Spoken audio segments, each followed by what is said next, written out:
Welcome back into the Rounding Third podcast.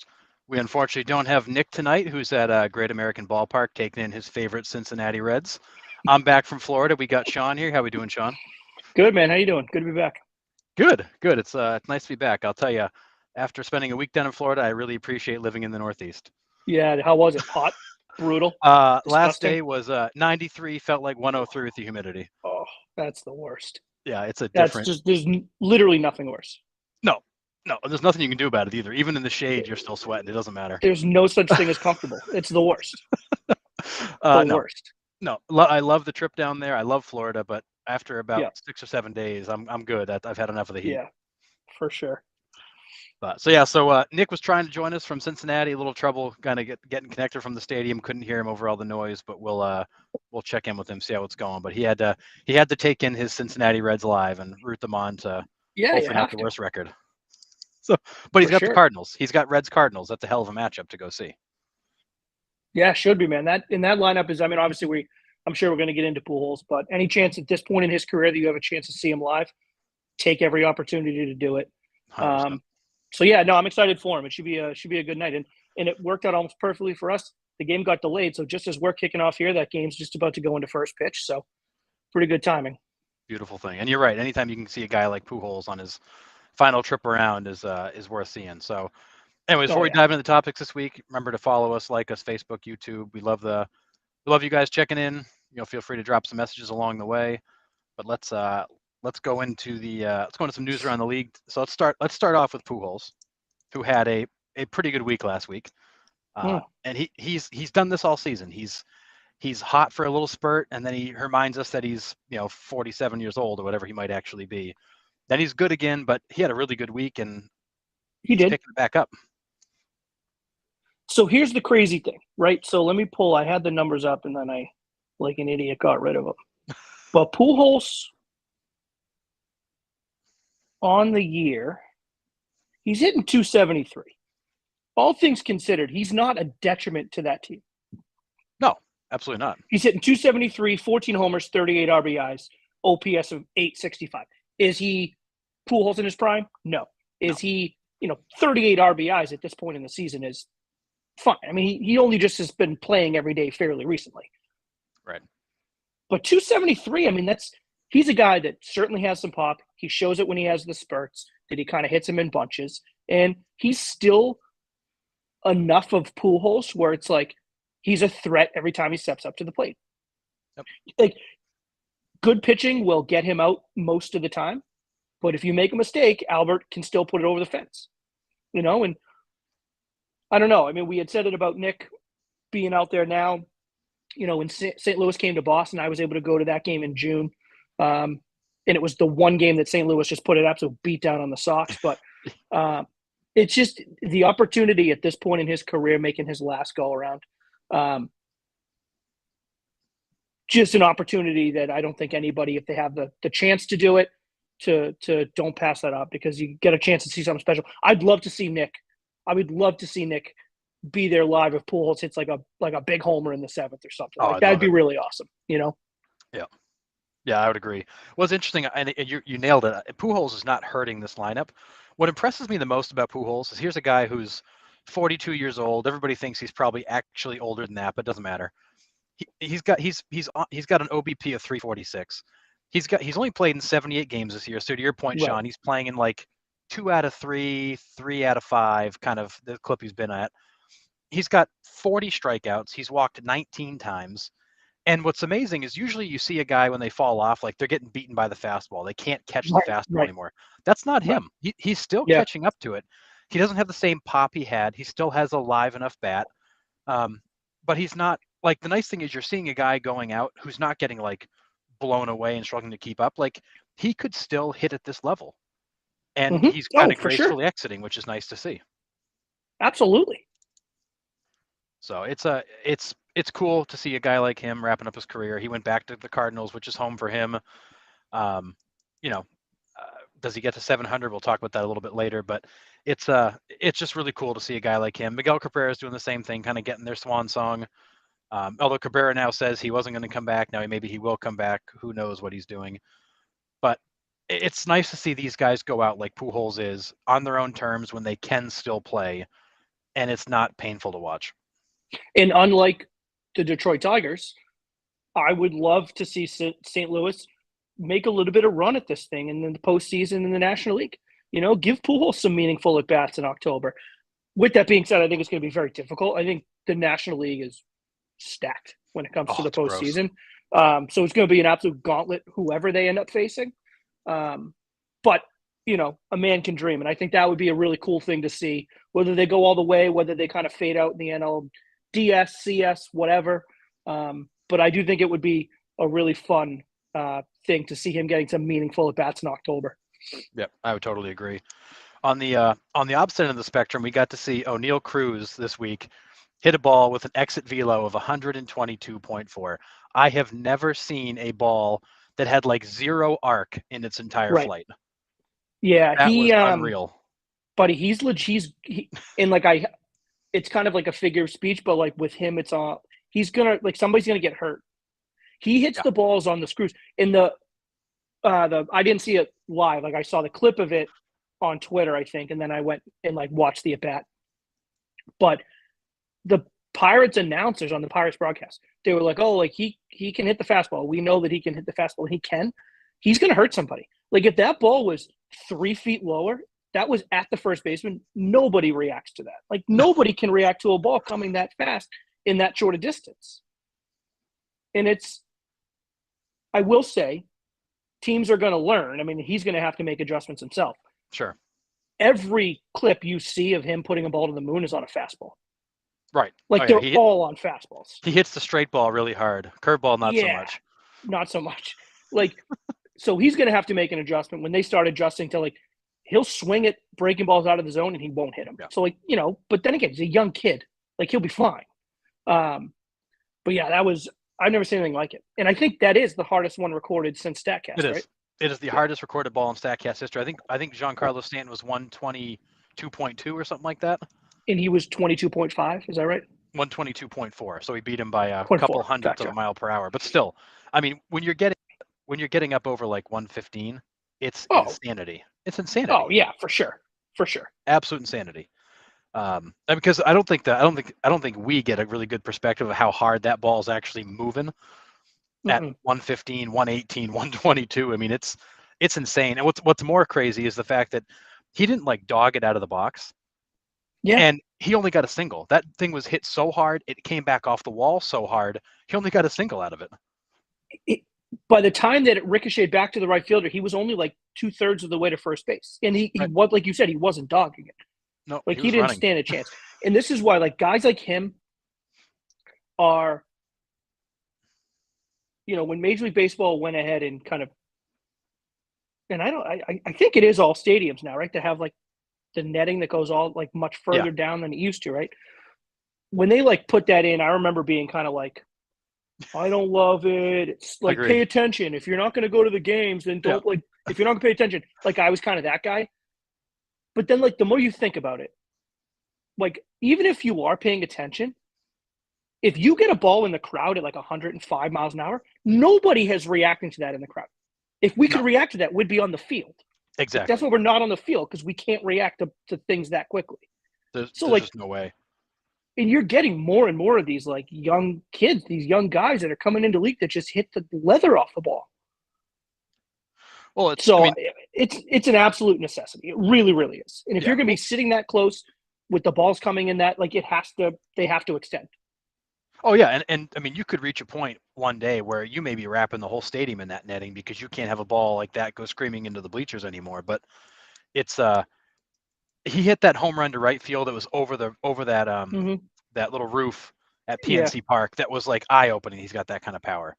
Then he's hit several balls at kind of 115 plus this year. That was an absolute rocket.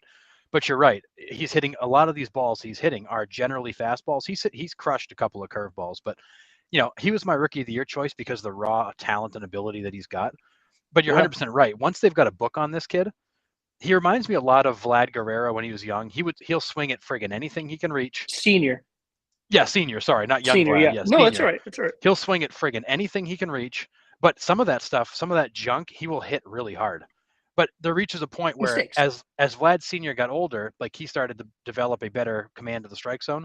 If Cruz doesn't do that, he's going to be the guy that hits 210 and occasionally hits a missile, and that's what he's going to be known for.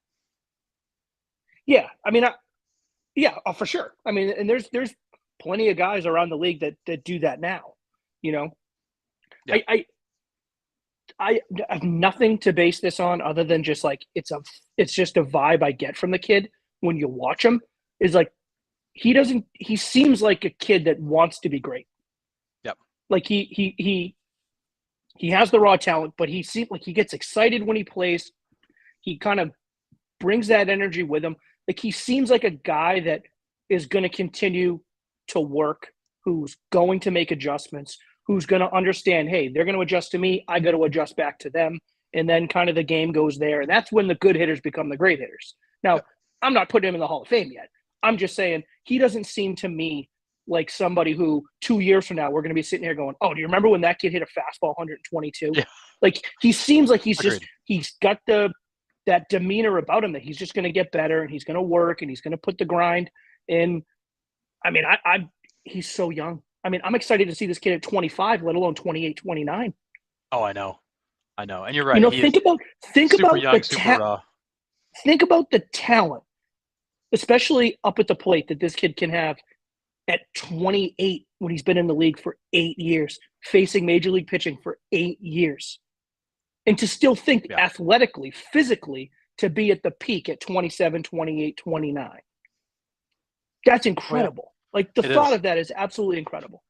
Well, and what's funny is that, here's a guy who's 23 years old, which granted is the same age as Juan Soto, which always blows me away that Juan Soto is still so young. I know. But here's a guy at 23 years old. He's 6'7". He's got all these skills. He throws 98 miles an hour across the diamond. He hits 122 mile per hour rockets.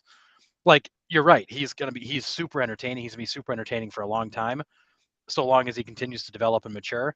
But man, it's going to be a lot of fun to watch this kid in a year, 2 years, 5 years as he continues to develop, because his abilities alone are off the charts. When you add some experience to that and some knowledge and time in the game, I think he's going to be a hell of a lot of fun to watch. Yeah, and I hate, it's almost unfair to say it this way, but like you almost feel for the kid being in that organization. I know. Like you almost feel like Juan Soto, and again, to bring Juan Soto up, it's a great comparison. Like he's only 23 years old. He did what he did in spite of the Nationals organization. Yeah, very fair. Like his ability to mature as a hitter and become such a great commander of the strike zone and hit only strikes and take his walks in such few strikeouts. Like that was in spite of the dumpster fire organization that literally threw him into the league at 21 years old. Yeah. Like that's incredible. If you really think that through, that is incredible. Well, yeah, I mean, he only got called up when he was 19 because the team was that bad. They said, well, forget it. Let the young guy come up and play. And then 2 years later, he's in a freaking World Series. No. Leading them through the World Series. Right. Sorry, just on the roster. Yeah, like leading them to the World Series. He was the guy that they said, you're the – like Strasburg was huge too. But like he's the guy in that lineup that says, go get him one, 21 years old. Yeah. Like that was just, incredible. Unlike, I mean, he's anybody else. He's a generational talent. Yeah, he's a generational talent. But I think, I think O'Neill Cruz has that raw ability. It's just, can he continue to teach himself to learn the strike zone, get a little bit better, recognize, the pitches. And I think he can. But, what do I know? We'll see. Yeah, I mean, right now he's hitting 199. He's played in 55 games. He's got 82 strikeouts, 14 watts. Typical young player. He's walking very little, striking out literally 1.5, 2 times a game. He's on pace for like 250 Ks over a full season. Yeah. But again, 23 years old. He's got 57 games of big league experience. Like, you can't scorecard him on anything there other than talent. And is he improving? But boy, has he got some skills to work with. Yeah, and I think we can put a nail in on this one. But I think next year, he's going to be, I think, a talk of the offseason. How is he going to improve? Can't wait to see him for a full big league season. Now they have the book on him. Can he learn? Like all the things that we've been talking about. One thing that's going to make me cringe, and I know it's going to happen, and it's going to make me irrationally upset anyways, is people are going to overreact in April. If he has a bad April, people are going to be like, oh, O'Neill Cruz stinks. And it's like, let's just give the kid a full year. Like, let's give him 162 games Yep. worth. Let's give him, the hundreds of plate appearances that he's going to need to just settle in. I mean, again, I don't think they're doing him any favors by playing him at shortstop either. I mean, that frame, that 6'7" frame at shortstop, while it is absolutely incredible to see, I don't think they're doing him any favors. No, So we'll see. We'll see. yeah. No, it's true. It's an odd position to put a guy with that kind of build into. He looks like he should be a guy in the corner, a guy in a corner outfield spot. I mean, he'd be a great first baseman. Back to the days of guys like Richie Sexton, who were 6'7", 6'8", playing first base with that massive wingspan. I mean, his arm is incredible. He'd probably be great in the outfield if he can judge a fly ball well. But take advantage of that length and wingspan and put him somewhere he can really benefit. Yeah, I mean, I think there's a case to be made for shortstop. I mean, you see some of the plays he's making defensively. Yeah, he doesn't can play lack shortstop.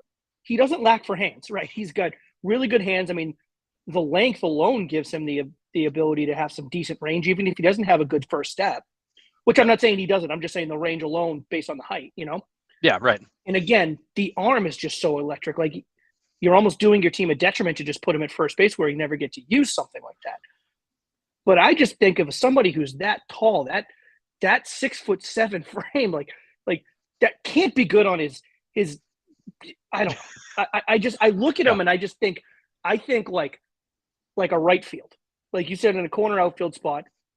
I see something like that. Like, you give this kid with his speed just a semi-decent ability to judge a fly ball and get decent jumps. Yep. He will catch balls in the gap, and the arm will be able to make up for a lot of things that he misjudges. I mean, you're going to see a lot of gap shots just being held to singles because no one's going to run on them.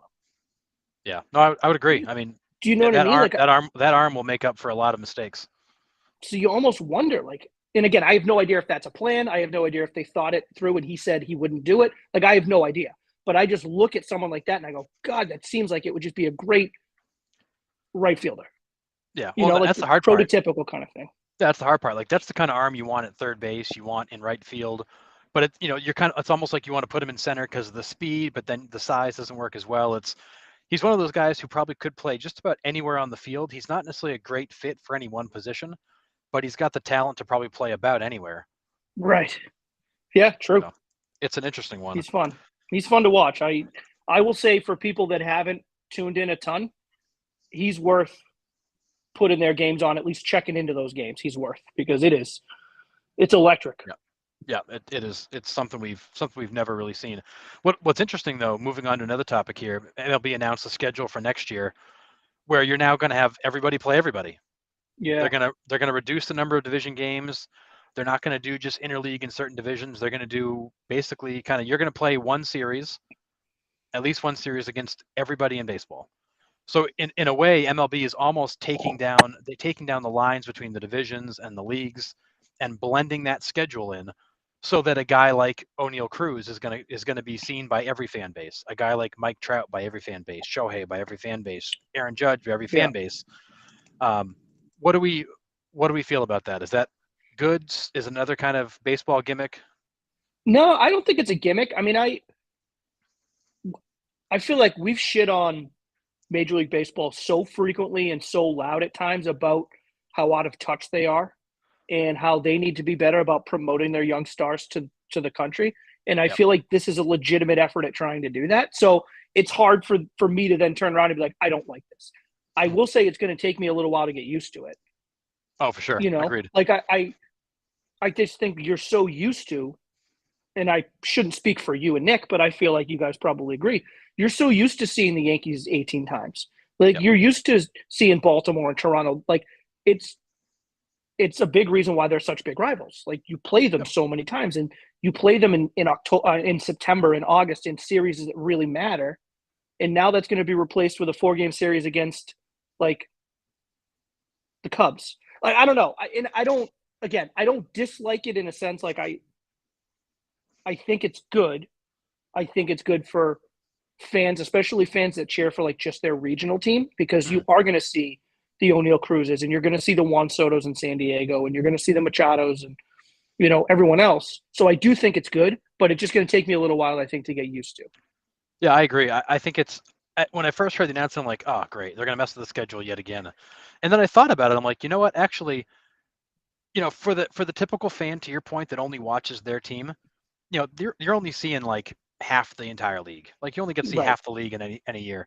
So how many fans have actually seen Juan Soto or have seen Julio Rodriguez or have seen Shohei Ohtani? Like how many fans haven't seen these guys live or are trying to watch other games to try to catch them when they're on ESPN twice a year? Right. I think it's actually I think it's a good idea on MLB's part to further expand these players into other markets and be able to show them off. It does devalue some of those long-term rivalries. You're going to see the Red Sox Yankees less. The trade-off to that is you're going to see the Red Sox now play the Dodgers every year. You're going to see the Yep. Red Sox play, the Cubs every year. That could be fun. So you're gonna swap out some of the heated rivalry games and natural rivalry games with some new series, but I kind of like the ability to cross pollinate and see more of these rosters. Like it'd be a hell of a lot of fun to see the Dodgers come to Boston and play at Fenway. It'd be fun to see the Sox at Wrigley Field. Like there'd Yep. be some cool matchups in there that we just haven't seen a lot of because depending on the interleague schedule and who they play. So I agree, it's going to take some getting used to. I think MLB is at least going the right direction here with beginning to kind of spread the game out a little further so people can get more exposure to the players. I'll be curious in the end how it influences, standings and scheduling in the future, but it's interesting. Yeah. That was going to be kind of my really second and final point on it. Is I think you're going to see, whether we call them inflated or bloated win-loss records maybe in the next couple of years, for a division like the American League East. And not to, but, I mean, I'm living in Boston, Red Sox fan growing up. I mean, that's kind of my, or to look at we'll use the NL East as well. But like those are divisions that have a few really good teams in them. And those teams are kind of beating up on each other. Yeah. You take a few of those series away, you take the Yankees and Toronto, two offenses that just mash baseballs, and you kind of take 18 games and you turn it into 9 games, and then those other 9 games are spread out against Pittsburgh and Cincinnati, and Yeah, you know what I mean? Like now, the Nationals.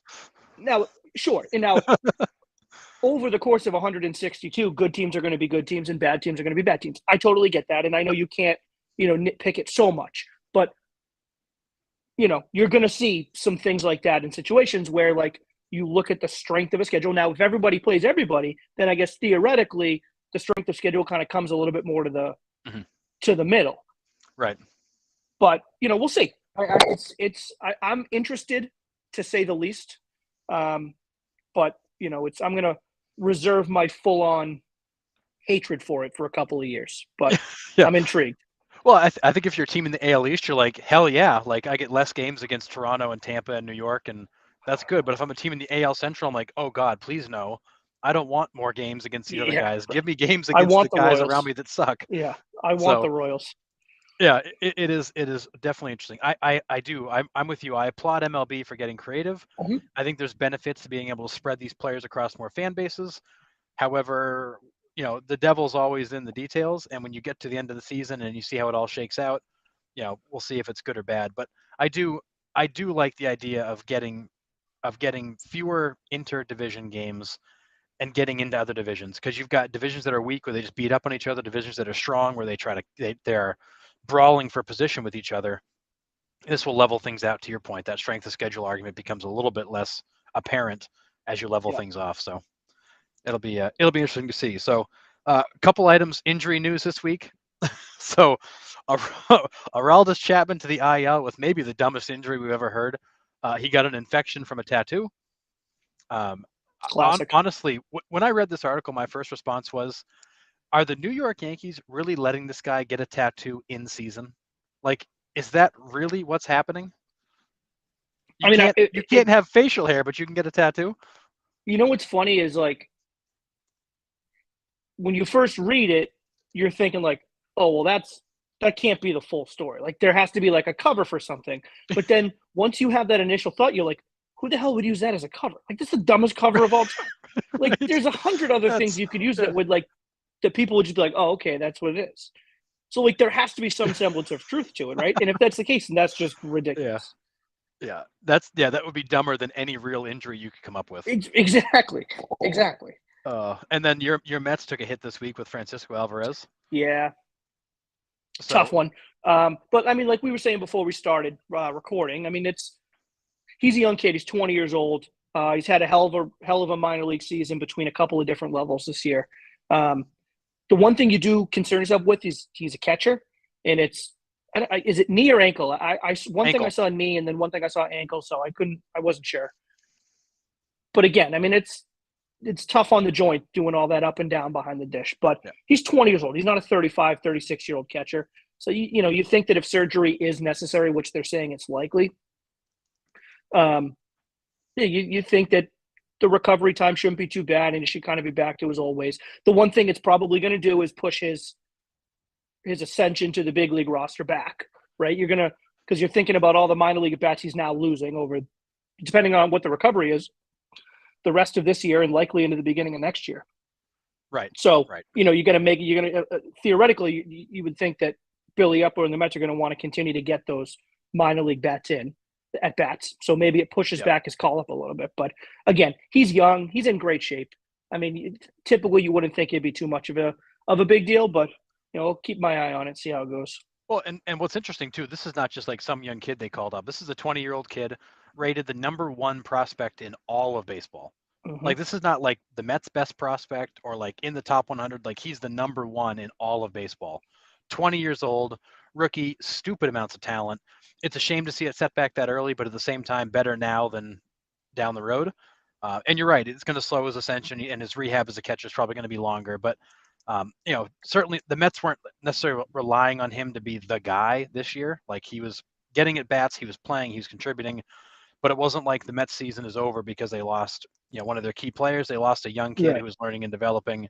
But still, #1 rated prospect in baseball. Shame to see him go down. But I mean, personally, it sucks for me. I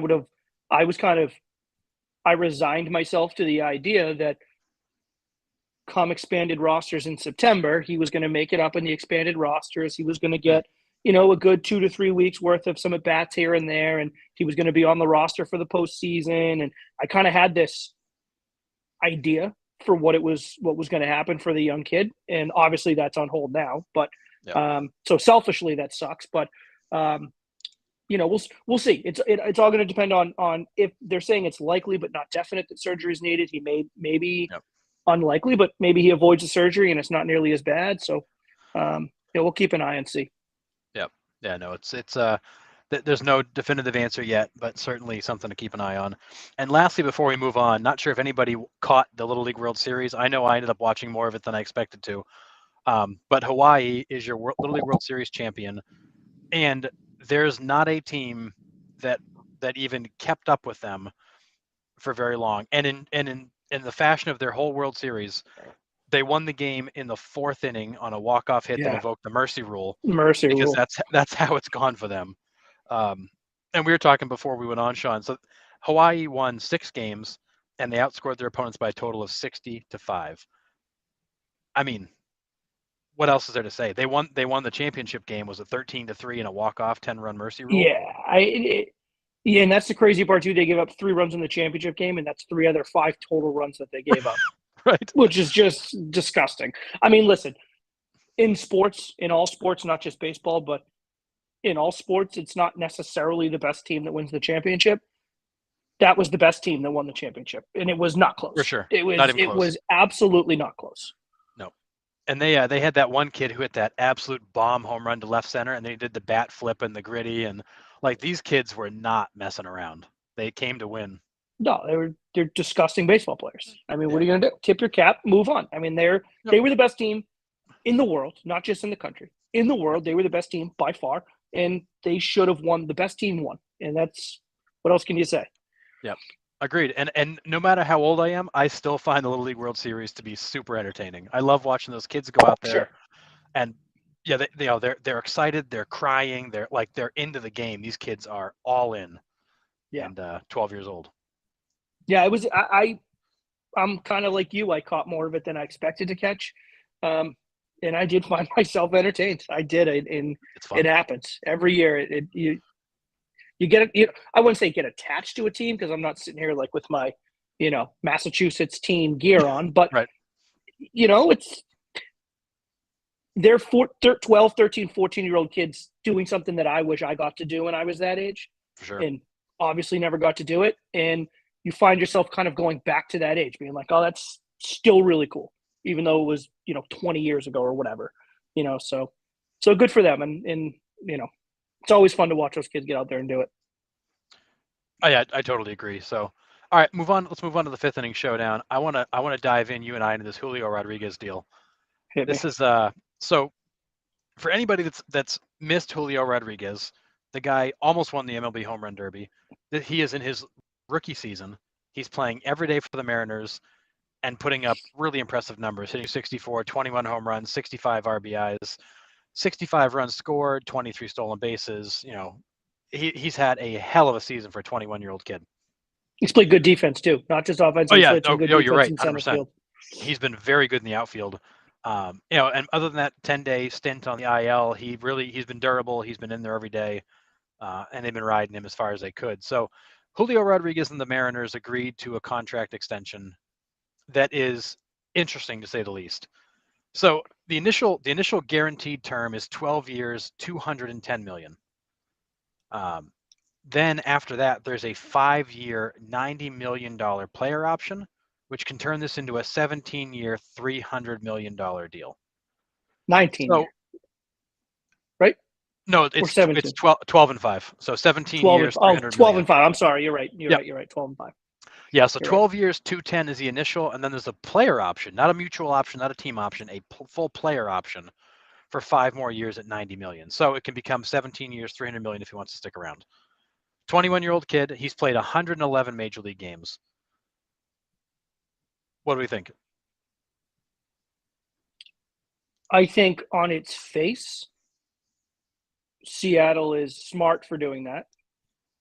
I think on its face, you look and almost have a reaction of like, that's a good deal for Seattle. Like, that's a good for a kid that if he continues to play like this, like if this is the baseline of what you get for Julio Rodriguez over the life of that 12-year, let's even call it the first part, the 12-year deal. If this is the base of the J-Rod that you're getting, that is the easiest $210 million that you're spending. Yep. And I think if you're Julio Rodriguez, you're smart to take that. It's $210 million. I don't care how good, bad, whatever you are. $200 million is $200 million. Mm-hmm. So you're taking $200 million, and it's really taking you through the peak of your prime where, yes, at times you might be worth more than the yearly average annual value, but it gives you some incredible security that if you get hurt or if you have a couple of bad years or whatever, like you don't have to worry about, oh, they're not going to sign me in a year from now. Like you have that protection. And it allows you to kind of just literally actually put some roots in, settle in, get comfortable. This is where I'm going to be. And let's say over the life of that 12-year deal, he far exceeds it. Then he doesn't have to take the player option and he can still stay in Seattle. He can go, you know what? You guys underpaid me for the last 5 years. So I'm going to decline this player option. I still want to stay here, but I want you to pay me more money or go get my money somewhere else. Yeah. Like I think on its face, it's good for both teams. I mean, for both sides. It just, those contracts of that length in any sport, I don't want to say scare me, but like, it's always just like who knows who this kid's going to be in 12 years. Like 12 years is a long, long time. Well, it is. I mean, and in reality, in the current structure, he'd be a free agent after the end of the 2027 season. So he'd be a free agent in basically this year plus 4 more. So you're talking 5 years till he gets to free agency. You're talking about playing on a basically a first contract, a couple years of arbitration. So in those first 5 years, he might only have made 17 million total. He's now going to get 17 million per year for all 5 of those years. So for the first 5 years, he's going to make out like a bandit. He's going to make probably, what is that? He's probably going to make 5 times, 6 times what he would have made otherwise. And then then you get to a 7-year period remaining. He's probably going to be a little bit underpaid for that 7-year period, but he's probably made it up in 5. So I think when you look at it on the surface, first of all, it's the largest guaranteed contract for a player with less than 2 years of service. Got it. Unprecedented. Um, but when you look at the value, on the surface, 210 at $17.5 million a year looks crazy cheap. But when you look at what he would make otherwise, he probably is about whole in that time period. And then to your point, Probably. if he's crushing it when the 12 years ends, he can decline the 5-year player option, either become a free agent or renegotiate with the Mariners, and then really get paid. He's only going to be 33. That's the amazing part. Which is the craziest part. That's the craziest part. He's going to come out of a That's the 12-year craziest deal and only part. be 33 years old. That's the craziest part. It's nuts. I mean, even if he goes all 17 years, he's 38. I mean, it's wild. Well, to think. I don't care if he retires at 38 or if he retires at 50. If he goes all 17 years, he'll be a Mariner his whole career. Yeah, agreed. That'll be it. I mean, because at that point, if you go all 17 years at that point, what the hell? Like, why would you go anywhere else? Right. Yeah, and I agree. I think for a kid like him, it's kind of a no-brainer to say, look, I can lock in $210 million. That's going to change my life, my family's life, generations down the road, their lives. I'm not looking over my shoulder. I've got security. If I get the sophomore slump or I have a tough year in there, like, I'm not going anywhere. I'm here. I've made it. And you can relax a little bit and focus on playing baseball. And it also the money side of it, but the actual length, it tells you how Seattle feels about you. It tells you how the owner feels. It tells you how the front office feels. Like, even if you do hit a little bit of that sophomore slump, if you hit that sophomore slump on a first year entry level deal, like, you're going to hear the rumors. Should they trade him? Well, they should trade high while they can get a lot back for him. Blah blah blah. Now you can hit the worst sophomore slump of all time. They ain't trading you. Yeah, like, you're there. They believe in you. They want you there for the long term. They want you there through, your career. Like, it's more than just the money. Like, it sends really that sense of security, which is why I think it's really smart for Seattle to do that. Lock this kid down. Yep. I mean, it's 111 or 110 or 112, however many major league games he's played. This kid has proven in that time that he is the real deal. Yep. He doesn't just belong on a major league roster. He will thrive in Major League Baseball as long as he can stay healthy, which he, this year's a good barometer. Yep. He will thrive in Major League Baseball for as long as he wants to play Major League Baseball. So if you're Seattle, absolutely lock him down. Make sure he's not going anywhere. I mean, I really think it's a smart move for them. And again, I think I think you broke it down very well as to what he's seeing from his point of view, right? I'm going to make out like a bandit for the next 5 years, and then I'm going to likely be underpaid for the next 5, 6, 7 years of that contract, likely. But it's the same as, in football when they front load deals. Exactly. Hey, I made too much money this year because I know I'm not making a lot next year. That's just kind of how it works, So yeah. I think I like it. I wouldn't be surprised if we start seeing it from more teams. The problem that you're going to have, though, is you're going to have teams like the Dodgers and teams like the Mets and teams like, we'll see about what the Padres do this offseason. But you're always going to have the Yankees. You're always going to have those teams that are never afraid to go into an offseason and just spend an exorbitant amount of money. Right. So, like, for them, like, why do they need to lock players down for 12 years? They'll just go buy a few more players in 2 years. So, like, I do think, like, there's going to be some organizations in which I think you see that so that they can get as much out of their young, high-drafted talent that they can. And then you're just going to have other organizations that you'll never see it from because it's just like, we don't care. We'll break through the luxury, like, whatever. We'll pay whatever we have to pay. Yeah, and we saw the Rays do this last year with Wander Franco. Wander Franco finished third in the Rookie of the Year voting. They signed him to an 11-year, $182 million contract. So $182 guaranteed. They gave him $5 million up front in the signing bonus, $16.5 million per year. So obviously a lesser deal than what Julio Rodriguez signed, but very similar in terms of how they structured it. And Wander Franco's has not had a good season this season. Last season he played in 70-something games. This season he's played in 60 so far. He's battled injuries. Some people would say, oh, it's a terrible deal, but how can you tell the guy's played? This is the second season he's played 130 games.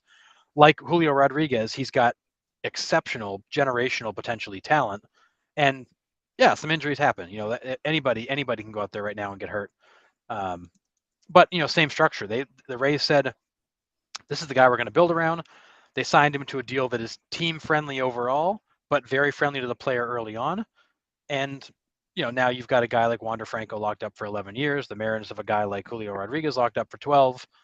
And what it does is it avoids you getting into these situations like the Red Sox are in right now with Devers, who's he's a year and a half away, and he's going to be a free agent, and he knows the big payday is coming. You can't get a guy like Devers to agree to a contract like Rodriguez just agreed to because he's too close to that big payday.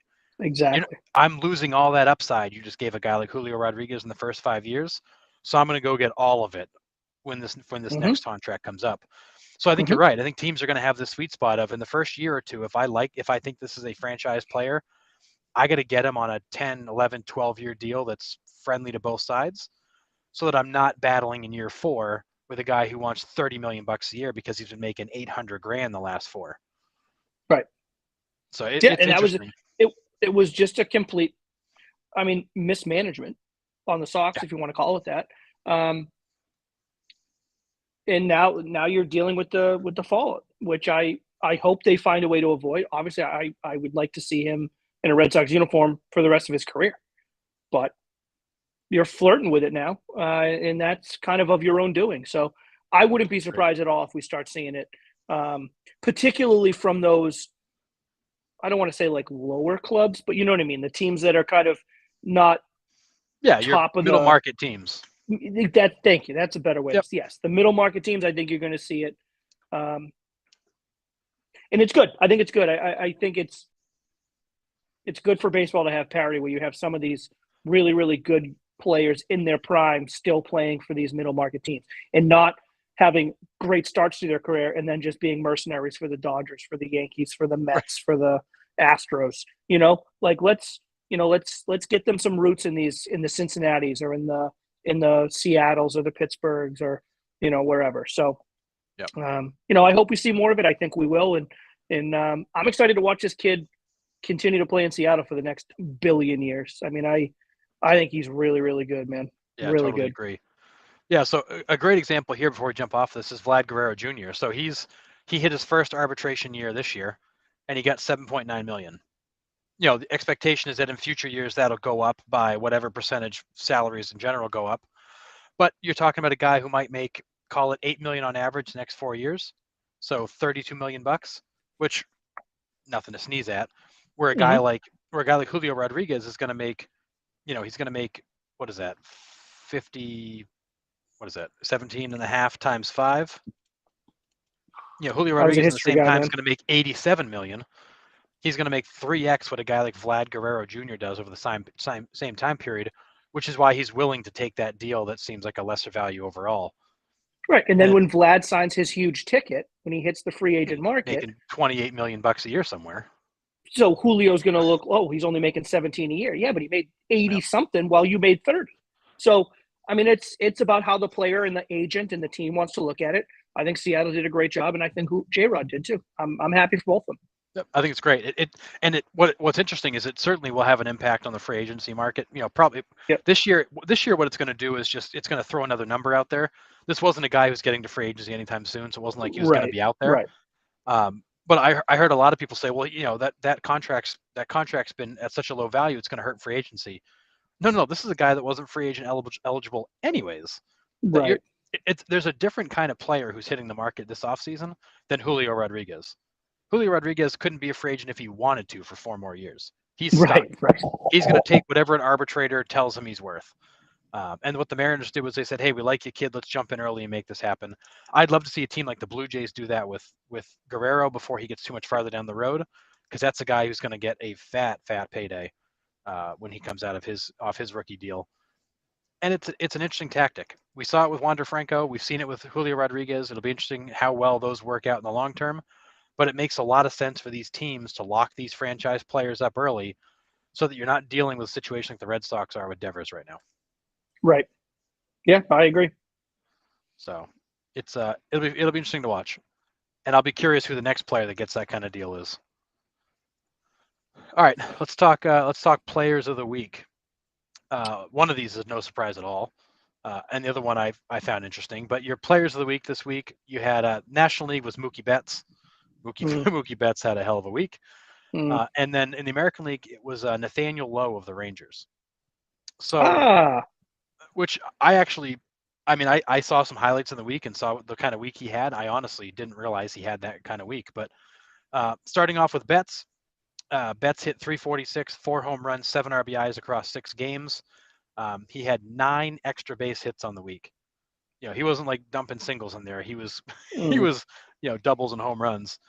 On Friday alone, he had 4 hits, 2 home runs, 4 RBIs, and a win over Miami. He tied that game in the 9th with a home run before giving the Dodgers a lead in the 10th on a double. Betts hit his 30th home run the next day, and then crushed a leadoff home run the very next day. So, Betts continues as a leadoff guy to wreak havoc for that Dodgers lineup, and they've been on an absolute tear. Now sitting at 88 and 38 and running away in the National League. That is 88 and 38 is a ridiculous record. It's bananas. And the on August 29th, they're 50 games over 500 on August 29th. And there's 6 games ahead of both the Mets and Houston for the number 2 record overall. Like, they are putting some serious distance between them and the league. And then Lowe hit 385 for the week, 4 home runs, 11 RBIs. On Wednesday, he had a career high 5 RBIs against the Rockies, and missed the cycle by a double. Had 3 RBIs again on Tuesday against the Rockies, and drove in at least 1 run in 5 of the 6 games he had. Wow, that is a hell of a week. It is, and for the season, he's hitting 300 with 22 home runs and 65 RBIs. A real bright spot for the Rangers, who have had a bit of a bumpy season. They have, but Seager's been good, Semien hasn't. The problem with the Rangers, though, has not been runs scored. The Rangers have been able to put runs across the plate. They have. That has not been – the Rangers' issue has not been offensively getting guys on and scoring runs. Their problem is just terrible defense and even worse pitching. That's their problem. Yeah, that's 100% right. They've scored 579 runs, the 3rd most in the American League. Yeah, but they've given up 572, which is like 5th worst in the American League. So, yeah, and similar to what we said about the Phillies coming into the season. The Phillies, their pitching was a question mark and their defense was going to be atrocious. They're going to have to win in the slugfest, and that only works so often. You run into good pitching or a tough series, and you're going to get hurt. And that's been the story of Texas this season. They've been very streaky, and ultimately it led to the firing of the manager a couple weeks ago because they should be better than they've been. They currently sit at 58 and 69. Their projected win-loss is 64 and 63, given what they've done. So, they're a good 5-6 games behind where they really should be. Yeah. And that was really what stuck with the ownership and the GM is the fact that we're definitely underperforming where we should be. But it's been an uneven season for those guys. But a hell of a week out of Nathaniel Lowe. Yeah, good for him, man. All right. Let's go into rounding third. Let's talk about Pujols a little bit more. Well, so it literally couldn't be better because he's at the plate right now with a guy on first. Look at that timing. Like I set it up that way. All right. So what do we think? Is Pujols at 693, right? He's at 693. Yeah, he's 7 away from 7. Does he have 7 in the tank in the month of September to get to 700? I think he'll need 6 because I think he's going deep right now. Oh, but I would love for Nick to be there when he goes with the bomb. Oh, dude, I'm going to be so happy for him. Yeah, I think he gets it. Okay. He's been too good. Now, has he been an all-star this year? No. But he's been too good. Like what we saying here, he's not a shell of himself. Like, he can still get up there and it's a threat. Oh my God. Don't tell me I just called it. Don't tell me I just called it. Oh my God, I just called it. No. He just went opposite field, right field, 2-run shot. I just called it. That's amazing. Pitch, dude. That was the next pitch. I told you that was going to happen. That is amazing. And again, as I'm sitting there saying he's not a shell of himself, he takes a fastball outside at the thighs and just hammers it to right field. Just like typical Pujols. I'm going to take what you give me and hit it where I can. Oh, so yes, he's going to need 6 in the month of September. That's sick. But it's for things like this, man. For things like this, like, yes, he will get it because he's going to get too many plate appearances. He's going to see too many pitches in the zone.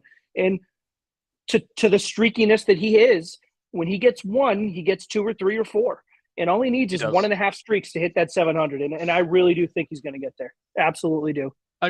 We just got a text message from Nick. Pujols went deep. We got to make sure he watches this part of the show. Buddy, We literally Sean called it. called the pitch before. The pitch before I said he was going deep. Amazing. That's absolutely amazing. I'm in the same boat. I think he gets to 700. And I heard an interesting question asked, and I actually saw, I think one of the guys from the M&M SOS podcast to put it out there. If Pujols is sitting at 699 in the last week of the season, and you're a pitcher, are you helping him out or are you trying to mow him down? Like, I feel like I think of like the Michael Strahan sack record where basically Brett Favre fell down for him so he could get it. Like, cool. I feel like a guy like if I'm the pitcher, I'm throwing him a friggin' 85-mile-per-hour fastball down the. I'm tipping my cap and just throwing him a BP fastball because I want to see that guy get it. Yeah, and I'll go into history books with him. I don't care. I will say, baseball, I think is. I mean, I think the Brett Favre analogy is good enough with Strahan, but like, baseball is that much harder because like you still got to hit it. Like it. Like, oh yeah, he can even still if you're ground throwing, out like, and pop it up. Yeah, like you still got to hit it on the screws. Like everything still has to go right, which just goes to show you how ridiculous hitting 700 of those things is in your career. It's fucking stupid. I don't know. I would like to think that you don't get to be a major league pitcher without having that kind of alpha mentality as well. I would also like to think, though, if he's in the last game and he's sitting at 699 and it's maybe his second to last or last at bat of the season, maybe you don't groove one to him, but maybe you don't put your best effort to strike him out either. You know what I mean? Maybe you kind of maybe that's your way of doing it. Like, hey, I'm not going to just give it to you, but, I'll throw my fastball up there and see if you can I'll bring put it over the fence. I'll bring my B+ A- fastball. I'm not going to bring you my S one. Exactly. Like, I'm not rearing back for any extra. Let's just put it that way, right? Like, I'll give my regular fastball. Like, I'm not gearing up. Yeah, I agree. I think a guy like him, the respect he has around the league, I think people will want to see him get it.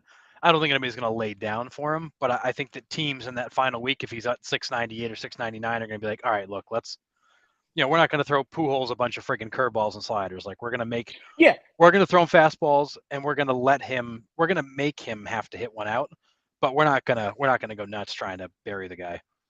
Yeah, I think that's perfect. I think you're spot on. I think that the respect that he has around the league and other clubhouses will win out. I think that's a very good point. But I actually believe he'll have it before the last week of the season. I very much do too. We'll see. All right, let's jump into heading for home here. I got a couple of debate topics here for us, Sean. Hit me. Let's start off with we talked about it right after the trade deadline, but where are we sitting right now with the trades that happened? What do we think is the best trade deadline move, and what is turning out to be the worst trade deadline move? Let's start with the worst. What do you think's been the worst? Yeah, I think we both probably have. I'm still going to get you, but I need a beer for this one. But I still got you on the audio here. Yeah, I think we both have the same worst one, right? I mean, I think the Yankees giving away Jordan Montgomery to get Harrison Bader in return is got to be the worst one, right? I mean, that has to be the worst one on the docket. Yeah, I can't think of another one that's been that bad. I mean, the guy has been absolutely lights out, untouchable. The Yankees have had Cortez go to the IL. They've had Chapman now go to the IL. Their pitching's been a disaster. They've been in a free fall since the All-Star game. And I think giving away a guy like Montgomery, who wasn't necessarily lighting the world on fire in New York, but was a reliable starter, I think giving him away for a guy like Harrison Bader, who hasn't stepped on the field yet, might be Brian Cashman's worst trade ever. Well, yeah, and I think that's not even just this year, ever. But I think that's the big key of it too about Bader, that he hasn't seen the field. Like, no, that's like, how are you giving away? Now, again, was Montgomery the best pitcher in the American League for the Yankees? No, he wasn't. But he's a guy that can go and eat innings for a team that needs right now some stability in that starting rotation. Yep. And they lose that, and then they bring a guy back who hasn't even stepped on the field. Yep. That's the all of it, I think, the way I look at it. And Harrison Bader literally just started throwing and swinging again 3 days ago. It's not like he's going to take a couple rounds of BP and do some long toss and be back in the lineup. I mean, he's probably still a week away, 2 weeks away from being at least legitimate member of the lineup. Right. And Montgomery's been arguably the best pitcher in the National League for the last month. Yeah, he has been good in St. Louis. Oh man, I mean he got touched up a little bit by the Braves. I think it was last night or the night before that. Who doesn't? But Though? he still didn't pitch poorly. I mean he didn't cruise through lineups like he had been. But and what kills me is that Brian Cashman literally about a week ago said that his comment was, and I quote, "This is the space we knew we'd be in." Like, I knew Montgomery was going to go pitch really well, and we weren't going to get Bader on the field for weeks. Like, I knew all this, and I'm okay with it. That blows my mind that this team is struggling like it is, and he's like, "Yeah, we knew this was going to happen." First off, I call bullshit on that. But even if he did know that was going to happen, the only way that makes the trade okay then is if Harrison Bader becomes your American League playoffs MVP and just carries this team to and through the World Series. Yep. If that's what happens, then I will tip my cap to Brian Cashman, and I will tell Brian Cashman, you know what? I'm an idiot. You were right. That was a good trade. But until that happens, keep your mouth shut, because it looks absolutely terrible for you. Absolutely terrible. I agree. I mean, to tell a fan base right now that's reeling as this team has kind of imploded on itself a little bit. And on the heels of the news that Aroldis Chapman is going to the IL for a tattoo infection, you're like, yeah, I knew this is how this is going to play out. It's no big deal. I think to tell a fan base that, I mean, I don't know about you, but if I'm a Yankees fan, I want to see this guy fired like the minute those words came out of his mouth. Buddy, and we're talking about a fan base that has been pretty fed up with Brian Cashman for the better part of a decade. Right. This guy doesn't have a lot of goodwill left around Yankee fans. No. Like, we're not talking about a guy that is beloved around this town. I mean, he's had nothing but opportunities to bring in key players to win a World Series, and he hasn't been able to do it. Now, granted, I thought he did it when he brought in Garrett Cole. I thought Garrett Cole would be better, so I can't hate him for that. Like, I thought that was he was aggressive. He went and got him, so whatever. It just hasn't worked out. But that's not Cashman's fault. But no, other than that, like, Yankee fans are pretty fed up with Brian Cashman. So for him to come out and sound very nonchalant about it, I don't understand that. No, idea. I agree. That's an incredibly brazen thing to say to a fan base that isn't necessarily in love with you anymore. But all right, so that's the worst trade at the deadline. What are we thinking is the best trade at the deadline? You go first. I did the other one first. So my best trade is the same trade. And what Montgomery has done for that rotation, since Montgomery has arrived, they went from basically in a tie with the Brewers to up 6 games. Not that was entirely Montgomery. But it's a part of it, though. I mean, the guy's 4-0. It certainly helps. Mm-hmm. But what he's done is he's helped stabilize that rotation. He's allowed guys to go back in kind of the spaces they need to be in. He's Miles Mikolas good innings, being number one. 100%. He's been able to eat up some innings, give that bullpen a little rest, let them get the bullpen reset, because that was the one thing they were struggling with, is that guys like Wainwright were only going 5 1/3, 5 2/3. They were in that bullpen a lot. And Montgomery's been able to give them 6, 7 innings every start, so that bullpen's been able to get a little bit of a breather. And I feel like that whole pitching staff since he's arrived has changed. And him pitching well certainly doesn't help, it doesn't hurt. But that, I feel like that whole rotation and bullpen has operated differently since he's been there because of what he brings to that rotation. Yeah, no, I think I think the Jordan Montgomery side of that trade being so good exacerbates how bad the Bader side of the Yankees is. Do you know what I'm trying to say? Agreed. Oh, yeah. Because the Jordan Montgomery one is so good for them, it just doubles down on how bad it is for the Yankees, which I agree with. I mean, the Cardinals traded away a guy in Harrison Bader who'd been on the 60-day IL. He hadn't played in over a month. Actually, he hadn't played in almost a month. And they got a guy back in Montgomery who's been lights out. I mean, that's the Cardinals absolutely stole from the Yankees. Oh yeah. Oh, no question. I'll go with a different one. I think that probably is a very good one. I have 2 that I'll talk quickly. I just think the fit of Vogelbach in New York has been what was expected, right? Yep. I mean, he's the personality, fits the New York Mets. I think that type of hitter fits that lineup perfectly, and he's had some huge hits since becoming part of the Mets. And I think the Mets have had that kind of Cinderella season, if you will. I mean, they're a talented team. Like, it's not like they're coming out of nowhere. But, they went and got Buck, and they paid for Scherzer and Starling Marte and Mark Cann has been awesome the past month and a half. And, you know, the right pieces coming together at the right time. They seem to have something special. Whether that turns into a World Series or not, I don't know. It remains to be seen. But I do think they have something special. And I think it's almost like, tell me that baseball doesn't feel like Vogelback's going to have a huge hit in like a deciding game in October. Yep. And he's just going to look perfect. That big goof in the Mets uniform with Citi Field going crazy. Like, he's perfect. He's perfect for the Mets. He's perfect for the lineup. And he's been good. He's been good since he's been there. He's had the best 30-game stretch of his entire career while there. He's hitting 250, 4 home runs, 15 RBIs, played in 30 games, 100 at-bats. And it hasn't been like he's hit a home run when they were winning 7-2. Like, he's had some big hits for them. And you're 100% right. When this trade was made, we were all like, oh my God, that might be the most underrated move of the entire trading deadline, because he's such a valuable guy. He's got the personality, the fit, the excitement. I mean, he's like a big freaking kid in that clubhouse, and I think he's exactly what they needed to stay loose. And I think I think Pete Alonso is having a great, he's an all-star, but he fits perfectly with Pete.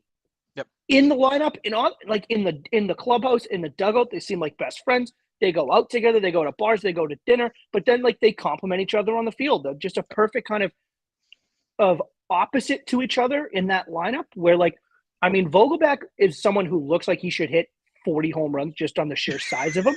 But tell me if that man is not a seasoned veteran hitter. He will drive you absolutely nuts if you are on the mound. Yeah, no, he's a very intelligent hitter. He is the guy who you put in front of a Pete Alonso or in front of a Francisco Lindor or, in front of those power guys, because he will frustrate that pitcher and he'll work a walk or have a bleeder broken bat single. And then that frustrated pitcher ends up making a mistake to Alonso and it's a 2-run bomb. That's what he does. He gets under your skin and he frustrates you on the mound. And those are the kinds of guys you need in a lineup if you want to win a World Series. So I think that's one. I think another great trade, it's kind of 2 trades, but for the same team, which admittedly I haven't watched a lot of since the deadline, but I think they're going to be big parts of the postseason. And that is Trey Mancini and Christian Vasquez in Houston. Yep. Admittedly, haven't watched a ton of Houston games since those trades went down. Houston's really good. This just in, Houston's nasty. Yeah, they're so Houston's good. really goddamn good. Yep. And you just added 2 really, really good players to an already really, really good team.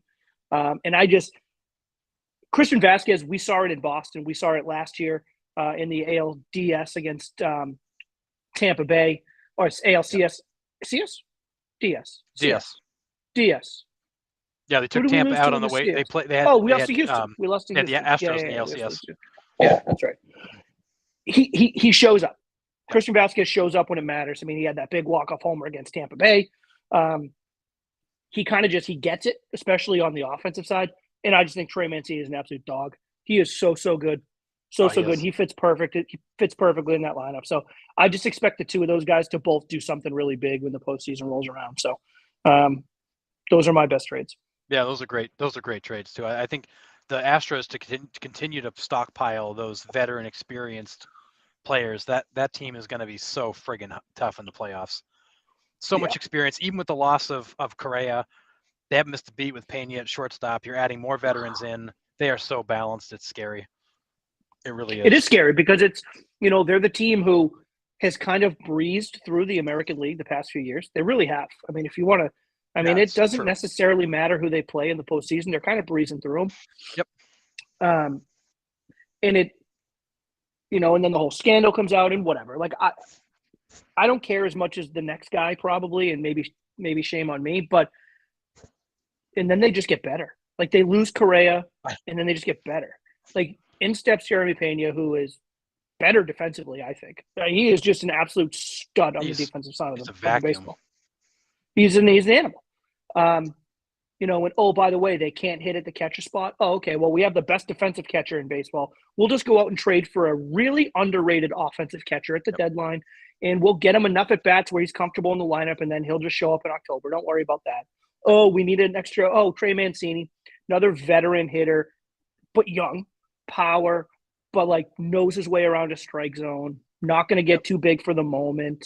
No, all I good. mean, it's just two really good moves for just a really good baseball team. Yep, I agree. And I expect them to breeze through the American League again. I really do. Yeah, I mean, I thought the the Yankees, and we'll go there in a second. I thought it was the Yankees. The AL was the Yankees to lose, and they have shown, as we expected they would. They've shown they're human. The 3-run bombs aren't coming like they were. They're starting to get some nicks and scratches. They've got guys missing time. Aaron Judge is still hitting, but he's not at the same pace he was at. And when the 3-run home runs don't come, they lose. And that has been the knock on them for, I don't know, since they last won back in '08. Mm-hmm. It's been the knock on them ever since. Like, they live and die by the 3-run home run. And when they don't come, they don't win. And we're seeing that right now. They're in a mode right now where Donaldson's cold, in and out of the lineup. Stanton's cold, in and out of the lineup. Judge is still hitting. LeMahieu hasn't been great. They're not getting the Rizzo contributions. hasn't been awesome either. You're right. Rizzo Rizzo's really had struggled. friggin' 20 home runs in April, it feels like. And he's been super quiet since. And we're seeing that team come back to earth. So I think the Astros have really shown that they are who they've been, and they're just going to continue to be steady and roll through. But Yeah. to get And back not to the just Yankees, yeah, go ahead. if this Yankees team does not win the World Series this year, what does that mean for Aaron Boone, and what does that mean for Brian Cashman? Gone. I mean, they got to be. I don't know how you get off to a start like that and accept anything but a World Series when you haven't won one in 14 years. Yeah. And you haven't even been Yeah. competitive in the playoffs in 6 or 7. I agree with you. Here's the problem. I think the Yankees kind of backed themselves into a corner. Now, when they ended last season with a wild card game loss to their bitter rival on the road, they had to go to Boston and play that game. Yep. And they lost. And they had their $200 million pitcher on the mound, and he shrunk, and he couldn't get it done, and they lost. And then they fired the whole coaching staff, except Aaron Boone. They fired everybody. Yep, the whole coaching cleaned staff. house. Clean house. But we're going to keep Aaron Boone. And then they get all new coaches, and then they start off the way that they did. And then what's happening now is happening now, and they are really reeling. And I said it last week, I said it 2 weeks ago, and I'll say it every goddamn Monday until the cows come home. The inability to stop these massive losing streaks is what makes Aaron Boone a not good manager. Like, that's what happens. Like, that's why you're there. Like, yes, the players have to play. He was not wrong when he banged the table and said, we got to play better. You're absolutely right. Absolutely. You do have to play better. He's not pitching or hitting. And absolutely. So I'm not going to blame him for the lack of home runs, and I'm not going to blame him for the bad pitching to an extent. But you, the manager, have to find a way to get these guys. And if that means giving people a day off, if that means scolding somebody, if that means being the hard ass, I don't know what it means. I'm not a manager. But it's got to mean you got to do something. Yep.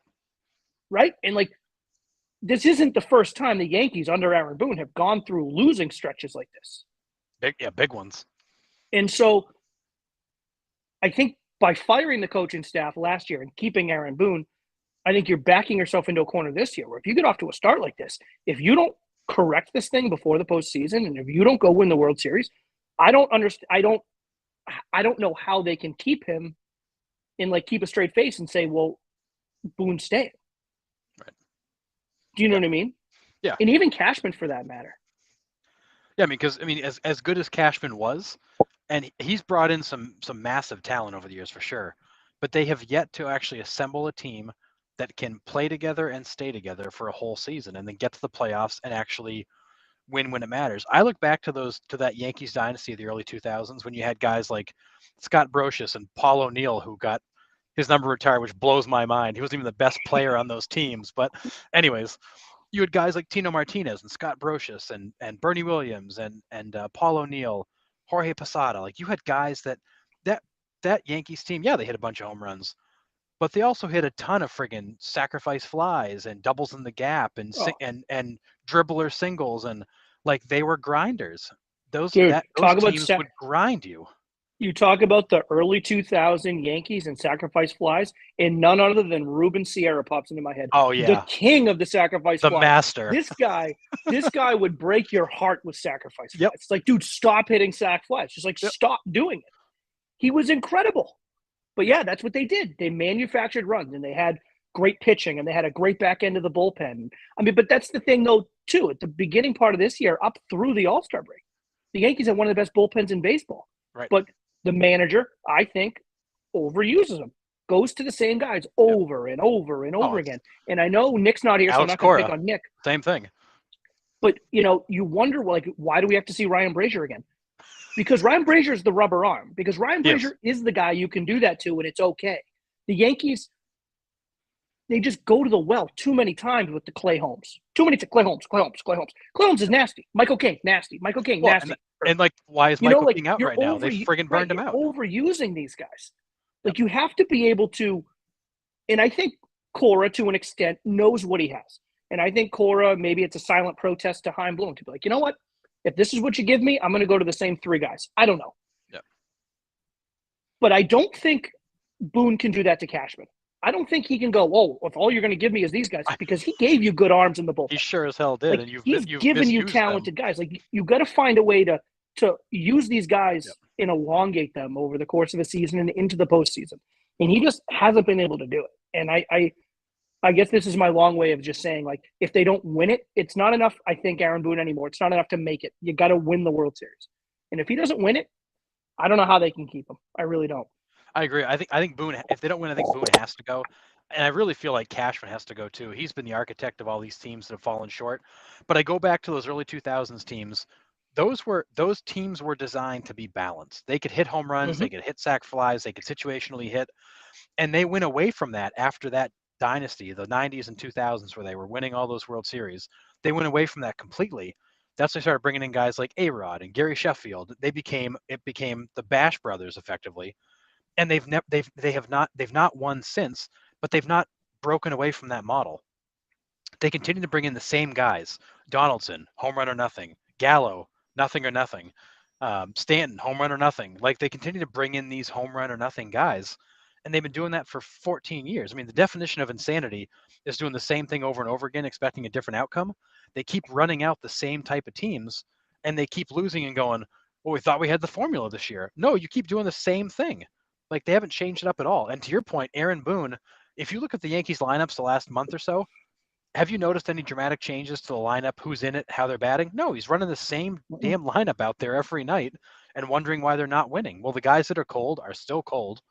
The guys that are hot are still hot, but you haven't actually changed anything up. You've got to find that button you can push, that lever you can pull, that tweak you can make to get guys back on track. Putting Rizzo out in the 4 and 5 spot every single night when he's hitting 091 in the last 3 weeks, that's insane. Put him in the 6 hole, let him take a breather and focus on his swing. Like, stop doing the same thing over and over again and wondering why it doesn't work.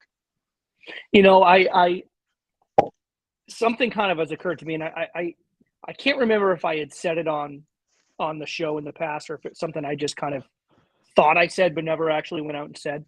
But, you know, back in May, was it, when my buddy Joe Madden got canned, and I was kind of, you know, really giving it to him pretty good about the rally mohawk and all this stuff about how but Joe Madden, for all of his faults,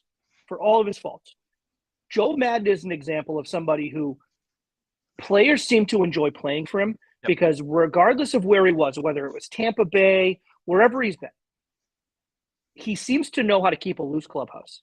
He seems to know how to keep the guys focused on point, but hey, boys, it's a baseball game. Let's go out and have fun. We'll go out and play our best. We'll make some minor adjustments, but, you know, we're going to play like we know how to play. And then they snap out of streaks, and then they win 90-something games. And then it's like, oh, yeah, that's a good baseball team. I think Boone is the exact opposite. I think you can sense it when the camera pans to him in the dugout. I think you can sense it when he talks to the media after the game, how tense and stressed out he is. And I'm sorry, I know that these are grown men playing professional sports, but they take on the personality of the guy that's leading them. And if Boone is going to walk out of the manager room every single day tensed up and saying, oh, guys, we can't lose another one, that just transfers to the players. Like, now they're just pressing. Like, now you just have a bunch of players who are afraid to get out there and make a mistake because we can't afford to lose another one. Like, you got to have that balance. Like, you got to have that ability to, and again, to Madden's credit, Madden's a much older guy than Boone. Like, Madden's been doing this for a whole lot longer. Like, I'm sure he learned in his past life. Like, Oh, sure. You got to find ways. But that's where I think he struggles more than anything else. It's not necessarily throwing out the same lineup, although I do think that's hurting them. I just think the team is just way too pressure-filled, and it's coming from the inside. I don't think it's from the fans. I don't think they give a shit less about the fans. Most of these professional athletes, they love the fans. They care about where they play, but they know, like, these fans can't do what we do. The problem is when the pressure comes from inside, when it comes from the manager, or when it comes from the GM, or when it comes from the bench coach, like, then it almost becomes too heavy. Yeah, I mean, these guys are not reading the newspaper. They're not listening to the radio shows. They're not listening. They're not watching the podcasts and reading the blogs. Like, they're focused on the game. That's what they do. They get up in the morning, they get ready, they go to the ballpark, get ready for the game, they play the game, they go home. And they're not worried about what the fans are thinking in between. Do they hear them in the stadium? Sure, they hear them in the stadium, but these guys are focused on the game. They're professionals. So the fans booing or yelling at them doesn't really faze these guys as much as one might think. But I agree. I think that Aaron Boone banging his fist on the table saying we got to play better and trying to send a message to the players is not an effective way to do it. He needs to be in that clubhouse, keeping things relaxed, keeping things loose, making some tweaks, giving guys a day off when they need it, moving the lineup around a little bit to help guys get a breather. And that was the one thing that Joe Madden always did a really good job of, and Alex Cora did too until this season, was they would go on a road trip and they'd wear friggin' Hawaiian shirts, and that'd be funny, and it'd be light and lively. Joe Madden would do the rally mohawk. He would randomly bring in like a weird lunch. Like they were always doing something interesting.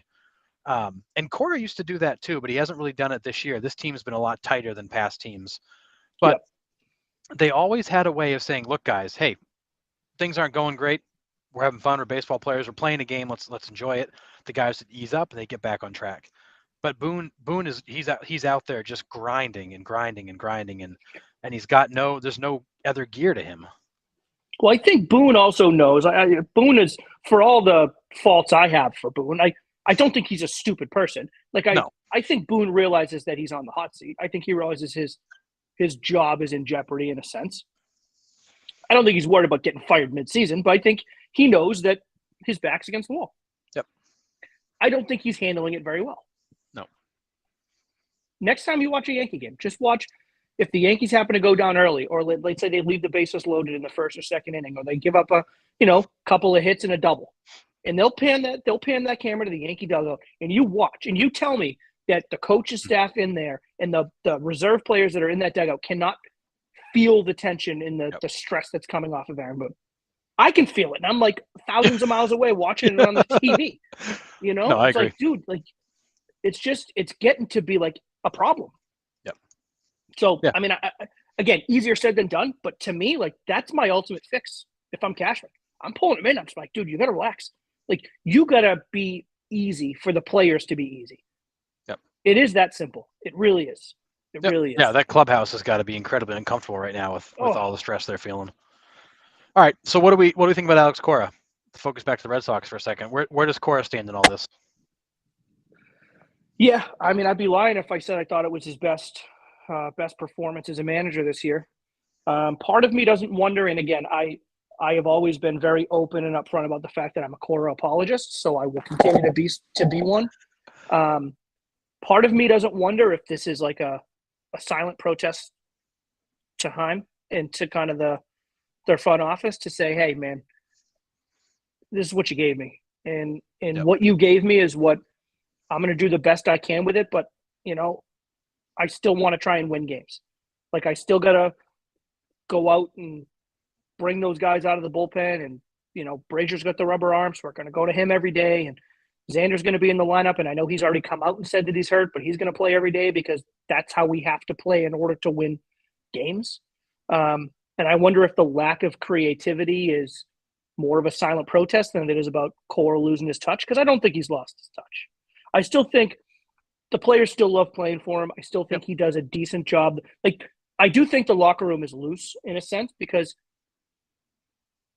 it's almost, especially in a market where like the Boston media is so surrounding. If it was a very tense locker room, I feel like you would be able to sense it And I just not really getting that sense. I don't think it's a thrilled locker room. I don't think they're thrilled at their position. But I think, I don't know. Is he on the hot seat for me? No. But it would be one of those conversations where it's like, hey, Alex, we need you to bounce back next year. Like, we'll give you one more year.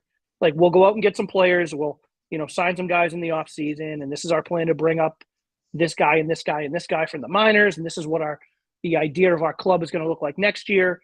But now it's kind of on you to go out and perform again. And if you go out and win 90-something games, we're happy. If you pull out another 60-something win season, then we're going to have to go in a different direction, I would think. At least that's how I would look at it. Because I do want to – I would like to give him the benefit of the doubt to say that it is a very flawed roster the way it's constructed, and he's doing the best that he can with it. But we'll see. Yep. Yeah, and I feel the same way about Cora. I think Cora's safe. I think Chaim Bloom really likes him. I think the ownership group really likes him. They got a lot of faith in him. They like him as a baseball guy. He's a great baseball guy, and I do think deep down he is a good manager. But I think when you look at his career, so this is his fourth season managing. 2018, 108 and 54, killed it. Like, they had a great season. 2019, they finished 84 and 78. Tough season, just over 500, finished third, didn't make the playoffs. Suspended for 2020, so nothing there. 2021, they went 92 and 70, 568 winning percentage. They make it to the ALCS. Okay, cool. Very similar roster this year, granted injuries and all kinds of stuff. On pace to finish under 500. So his career record is 346 and 268. He's had basically two good seasons, two off seasons, right? I would say two good seasons, one so-so season, and one really crappy season being this year. So the body of work is not great. It's good. It's not great. It's a little uneven, but at the same time, when you look at what he was given, 2018, that team was loaded. You had a younger JD Martinez, you had Mookie, you had Chris Sale finally healthy. Like, that was a totally different ball club. He's had no Chris Sale basically since 2018. And this year he's got a very declined JD Martinez, a Xander Bogaerts who's been good but not what we thought he'd be, Devers who's been great, Story who's missed half the season, Kike Hernandez who's missed 3/4 of the season. Like, this team has not been good. The bullpen was a mess. The starting rotation's been piecemeal. So, I don't blame Cora for this year. I think the team should be a little bit better than they've been. I think Cora's made some questionable decisions. But at the same time, to your point, Sean, when he goes to the cupboard to eat, there ain't much in it. He hasn't been given a lot.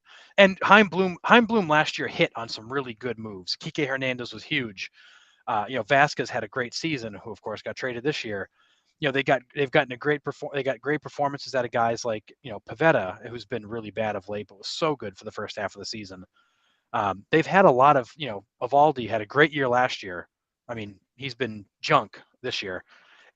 They hit on a lot of things last year that worked out well, and a lot of players took huge steps back. And I don't think that's all on Cora. I think there's a little bit on Cora, but this team was not constructed to win. And that's why coming into the season, I projected they'd finish fourth in the division. That was not a deep roster. It was not a great lineup. And they've actually underperformed that.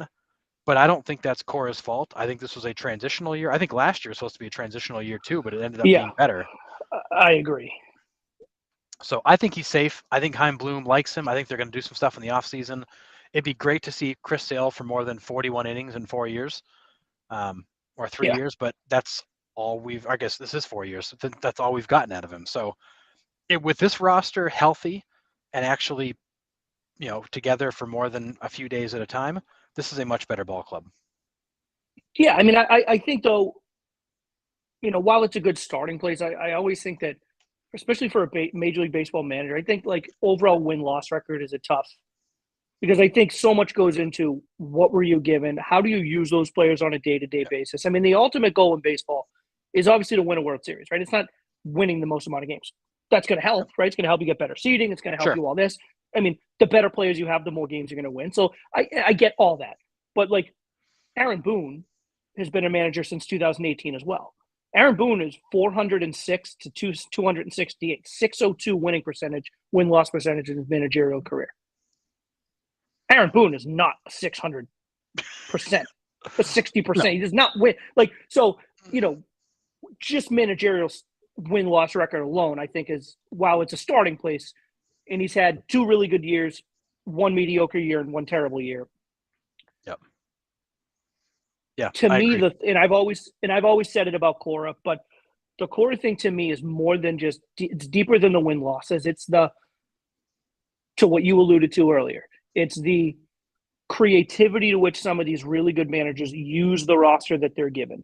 It's the way that they continue to keep these guys engaged over a 162 game season and into the playoffs.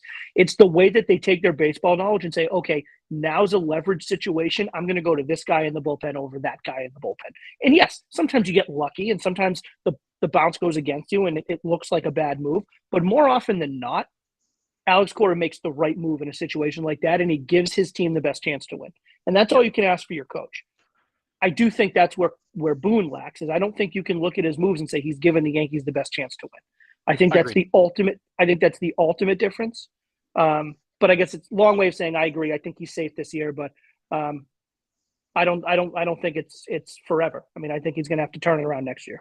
Yeah, I think they've got to retool this year, and I think potentially going into next year, he and Heim are both in the hot seat to deliver a team that can get back into contention. Because I agree. This whole first place, third place, second place, fifth place, nobody wants that inconsistency in how they finish. They want to build a team that's long-term competitive, and they haven't been. And I do agree. I think Cora is a great baseball guy. I think he is a good manager. I think this year he's not been at his best. He also hasn't had a lot to work with. And what I find interesting too is that he's been ejected at like 3 times the rate of his career, because you can just see the frustration coming out. Like he's just so frustrated with how this team's performed, the injuries, the bad breaks, like nothing has gone their way. And you can just see the frustration coming out on him, because his fuse is very short with umpires, which is not usually his style. He's usually very calm, very collected, and he's absolutely lost his mind a few times this year. That's not typically like him. Yeah, no, I agree. So, all right, last question before we got to go. As we sit right now, Ohtani or Judge for MVP? Who's the best player in the American League right now? It's Judge. Agreed. I mean, it's Judge. I mean, it's Judge. But it makes you think, doesn't it? Well, I mean, it only makes you think because of the dual thing that Ohtani has going. Agreed. If it was just Ohtani's pitching stats or just Ohtani's batting stats, offensive stats, it really is a no-brainer. Yeah. And I get it. Like, you can't take away the fact that he does both, because he does do both. I get that. But with what Judge has done, and for all this griping that I've been doing about Boone, and I think it's warranted, the team is still 28 games above 500. And I know. And Aaron Judge is largely the reason for that, for what he's done this year. So I don't understand. I don't know how the writers, I don't know how anyone that votes can go ahead and legitimately actually put a vote in for Ohtani and then have to explain why Judge isn't the MVP. I mean, they're 28 games over 500, and this guy, to me, is not just the MVP, he's running away with it. Yeah, no, I mean, I completely agree. I actually think Shohei's been a better pitcher than hitter this year. I couldn't agree more. Yeah. His offensive stats aren't bad. They're not at the pace they were last year, not even close. But I think he's actually been better on the mound than at the plate. And part of that could be, kind of what he's got around him, with Trout missing a bunch of time. But he didn't have Trout at all last year, and he put up huge numbers. So, but I agree. I think that Aaron Judge, defensively, he is terrific in the outfield. Offensively, he is clearly the better player. He's actually got the higher WAR, even though he doesn't get the benefit of the pitching stats because his offensive stats have been that good. He's having a season that we have not seen many times. And to absolutely hammer home your part about Aaron Judge defensively, he changed positions. Yeah, right. He changed positions. They made him a center fielder. And he has picked up for 2.5 months. He's been their everyday center fielder. And not only has he not missed a beat, he should still win Gold Glove. He's been fantastic in center field. Yeah. I mean, this is Aaron Judge is 6'7", 282, playing center field. Playing center field every day. I mean, he could easily be playing linebacker or even like being an edge rusher for the New York Giants. and he's playing center field. I mean, the guy, he's a massive center fielder, but he can run. He's got a good arm. But what I like about Judge is that when you watch him in the outfield, he doesn't get fooled. He doesn't misread balls. He takes great lines to them. He's not the fastest guy out there, but he covers a lot of ground because he's very smart and reads it very well. Yeah, So but I mean, you impressive. also think just the, I don't want to, this is, it's not football. I mean, I know you mentioned linebacker, but the duties of center field is more physically tolling than right field. Like, I don't think that's a question, right? Yeah. He's still putting up the offensive numbers that he's putting up while being center field every day over a right fielder. Like, I don't understand how anyone can look at this and say it's not Aaron Judge. Yeah, here we are, August 29th. He's hitting 293, 49 home runs, 109 RBIs. He's got 14 stolen bases and 101 runs scored, because why not? Almost 400 on base percentage. It's ridiculous. Like, it's foolish what he's doing. And in a free agency year to boot, which is going to make his offseason that much more interesting. But it's just, then when you get to the accolades, he'll win Silver Slugger. He'll likely win a Gold Glove, and he should win the MVP. Agreed. So, and, I thought Guerrero, who had a similar season, maybe not as good as Judge's, but a dominant offensive season. I thought Guerrero was the MVP last year. Ohtani got it because of the two-sided thing. Whatever, he plays both sides. But Ohtani had a better offensive season too, which he did. Yeah. I think helped make the case. I would have a tough time believing a writer who honestly says that Ohtani's been better this year than Judge. I agree. Also, when you account for the fact that Judge has carried this Yankees team for sections of the season, where Ohtani hasn't. That team has sucked. They've been bad since May 15th. And he really hasn't made a difference. There's not been games that he's gone out there and really won for them, where there's been, I can think of 5 games in the last month that Aaron Judge has won for them, like literally carried them to a win. Yeah, and it's a shame. I mean, it's every night. I mean, you're scrolling through Twitter and you're seeing a recap of the Angels, and it's like Ohtani went 3 for whatever with a home run, and they lost like 14-3. It's like, Jesus Christ. Right. Like, it's not that he's not winning. He doesn't even have a chance to win it for them because they're getting blown out. It's like, there's only so much he can do, but yeah, I agree. It's Judge. I mean, I'm with you. I would have a hard time taking a writer seriously if he says, in a straight face, if he says Ohtani's been better than Aaron Judge. Yeah, and the only other thing to mention in the National League is that you've got Paul Goldschmidt, who's on the edge of a Triple Crown season. Yeah, no, it's gold. I mean, it's